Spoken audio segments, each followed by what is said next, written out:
there. Thank you so much for tuning in today. Friends, we started this channel years ago on the premise of helping people learn how to travel and travel on a budget. It's with that spirit that we come to you with today's video, which are the 10 money mistakes not to make when booking or planning your next cruise.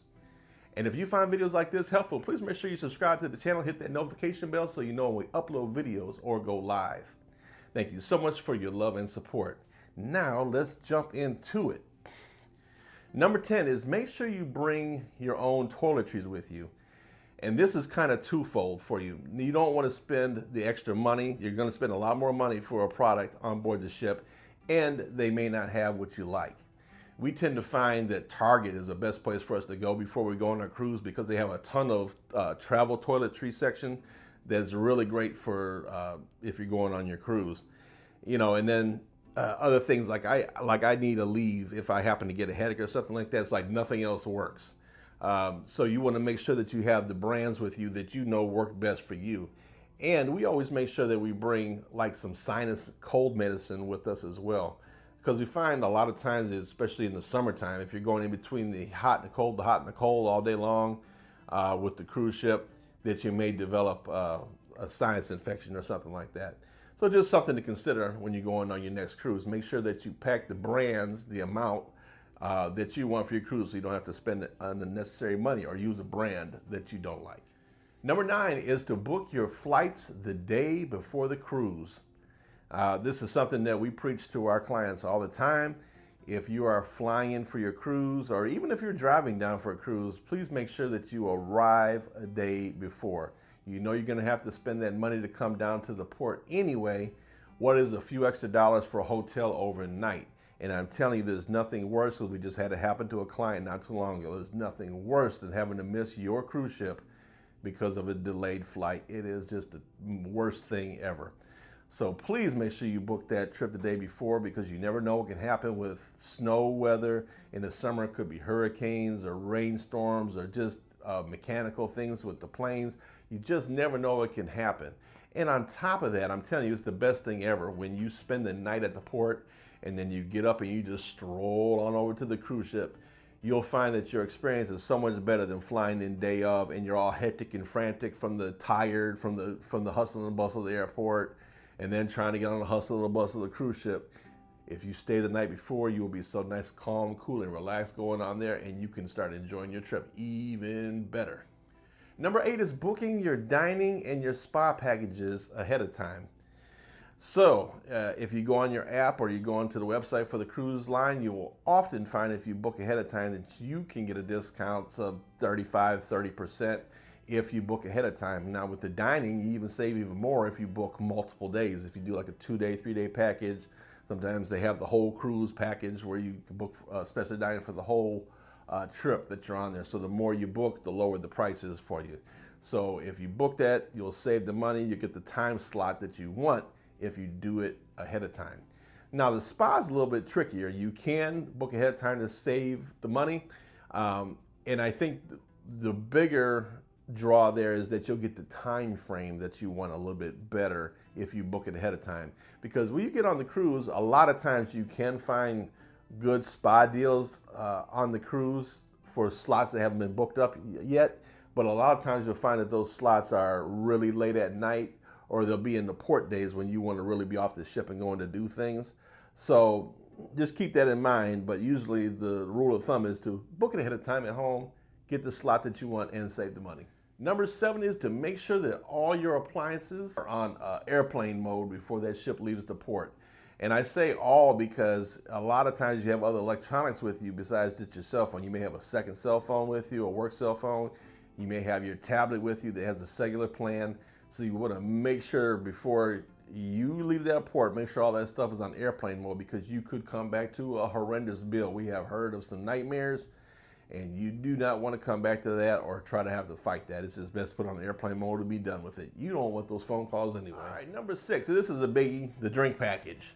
So this is one where we always tell people, listen, you're going to have to sit down and do your math, because we get this question all the time. Is the drink package worth it?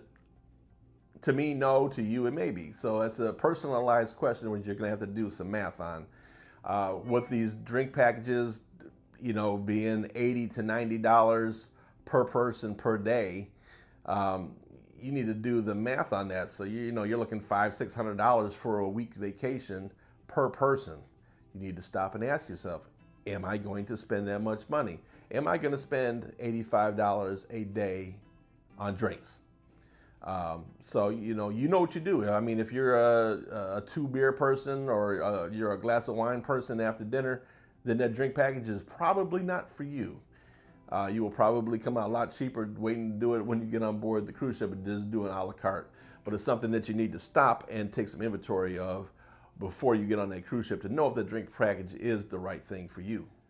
Number 5. Now, they have gotten so good at this on these cruise ships with these new fancy stores that they put on there. Before, I used to just be like, there was a jewelry store on board the ship, okay, but now they're really going all out. They got some really nice stuff on these cruise ships. And if you're anything like El Cos Glam, who loves Chanel, who loves Louis Vuitton, they've got these purses on there now, and different outfits, and still have the jewelry and everything, and the watches, and it's so beautiful, and it's so tempting every time you go there. But boy, you can get yourself in trouble really, really quickly. So don't impulse buy on the ship for these things. Now, if you know you're in the market for something, a piece of jewelry, or maybe you're looking to get yourself a nice watch or something like that, do your homework ahead of time, know what the prices are, go in there prepared so that you can get a great deal and so that you can budget for it as well. You don't want to get caught off guard or just have buyer's remorse once you get back home, right? So just go prepared for that. If you don't have self-control, just stay out of those stores. Number 4 is to make sure that you book that cruise early. We get this question quite a bit too. When's the best time to book my cruise? The answer is, if you know what cruise you want, you know what ship you want, the answer is right now.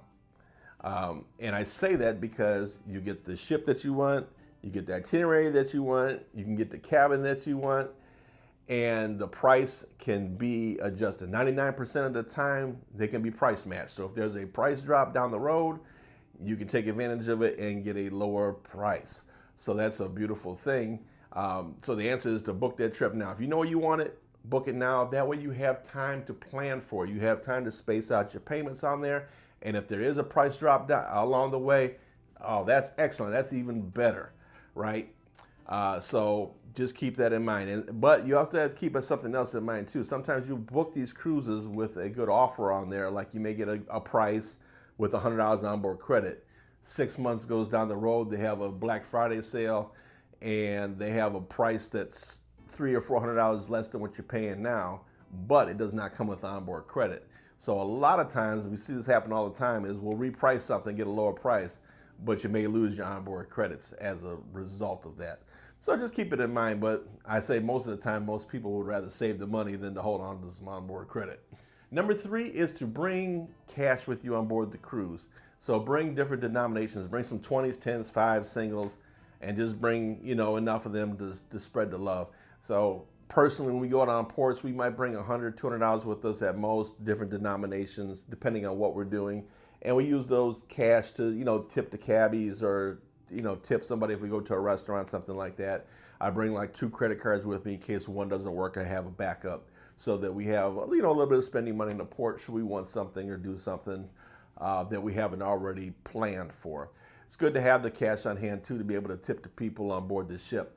But the main thing, you don't want to have to use an ATM to get cash either on the ship, which ends up costing a lot of money for the ATM fees, or using an ATM in a foreign country, which is probably a big no-no.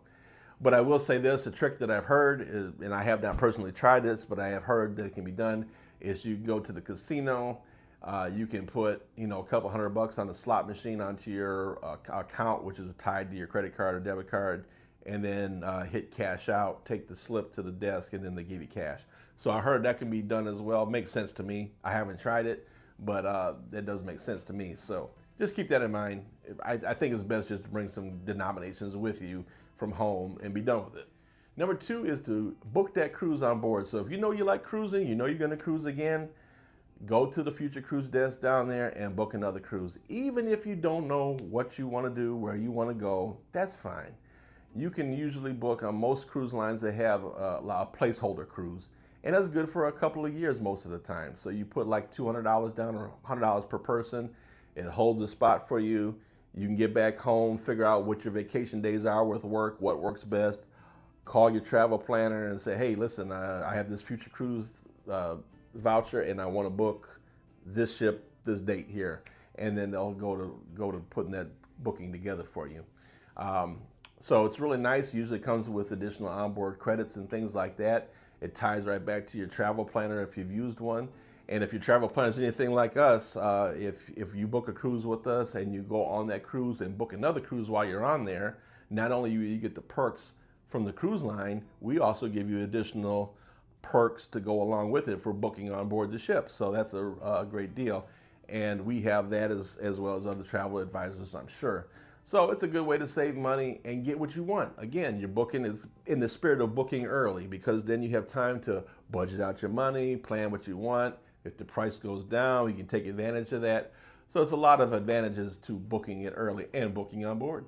And our number one tip, and I have a bonus one as well, but our number one tip is to make sure that you check your balances daily on there. Listen, we got caught with our pants down years ago. We got off the cruise ship.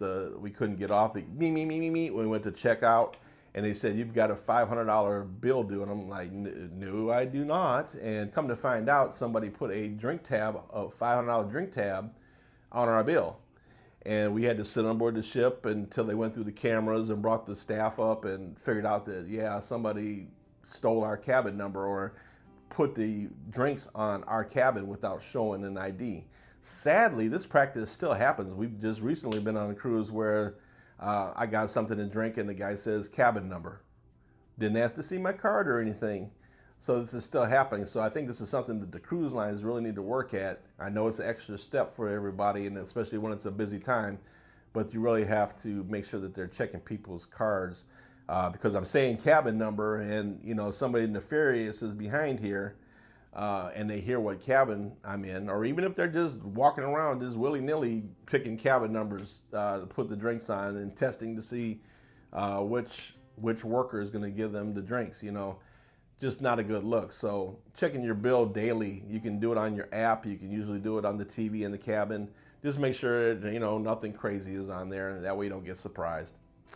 All right, everybody, so I do have a bonus tip, but if we can help you book that dream vacation, make sure you give us a call at 877-697-4470, or you can book yourself right online at www.mr-travel.com. We'll take a look at it, make sure you have the very best deal, and we'll have you off to making great memories for you and your family. And our bonus tip is if you're looking to invest, the stocks for the cruise lines are a really nice investment. I think Carnival still is a really good one. This is not professional advice. I'll put that here. But I just know from owning Carnival stock that, pre-pandemic days, and of course it crashed during the pandemic, I bought it quite a bit myself. But I think there's still a good value. I'm not a professional trader, and this is not trading advice. You do the math. But here's the point about it. Most of these cruise line stocks, if you own like 100 shares of them, you get onboard credit when you go on board the ship. So if you got 100 shares, you get $100 onboard credit each and every time you do a 6-7 day cruise with Carnival, Royal Caribbean, whatever the case may be. So those are like dividends paid out. If you're cruising 3 or 4 times a year, man, what other stock that pays you $300 or $400 a year on a dividend for just having 100 shares? So not a bad way to go. All right, everybody, we want to thank you so much for watching. Remember, life's short. Have fun. See the world, guys. Bye-bye.